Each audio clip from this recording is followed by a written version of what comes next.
Imwaqfa 25 sena ilu l-Fondazzjoni Arka hija organizzazzjoni volontarja li tindokra persuni b'diżabilità.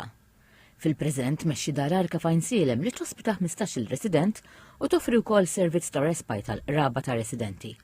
Dar Arka ilha topera 25 sena. Motivjem News, id-direttur tal-Fondazzjoni Arka, Dum Mikiel Galja, spjega li f'Dar Arka tisir proġett ta' modernizzar fil-15 kamra li fihom joqogħdu residenti. Il-ħsieb huwa li l-proġett jitlesta fix-xhur li ġejjin. Dan il-proġett ġie jiswilna madwar 400,000 euro.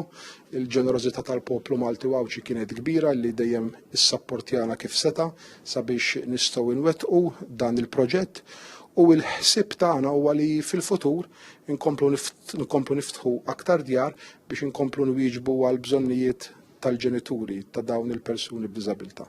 Dum Mikiel Galja qal li b'inizjattiva tal-Isqof Tawdix Monsinjur Anton Tewma twaqqaf grupp għal tal-appost tal-ġenituri ta' tfal b'diżabilità. Twaqqaf ukoll support group għal ġenituri ta' persuni b'diżabilità u tfal bl-awtiżmu biex inkunu nistgħu nisimgħu il-ħtiġijiet tagħhom u naraw kif nistgħu ngħinuhom u aħna bħala Arka b'dak li l-mulej jipprovdi, b'dak il-mulej li jagħtina, naraw kif nistgħu nwieġbu għal bżonnijiet u l-weġġat ta' dawn il-persuni u ngħinuhom fil-ħajja tagħhom biex kemm jista' jkun nagħmlu ilhom aktar faċli. Il-Fondazzjoni Arka għandha wkoll żewġ djar fil-komunità li fihom jgħixu 10 residenti oħrajn b'mod indipendenti.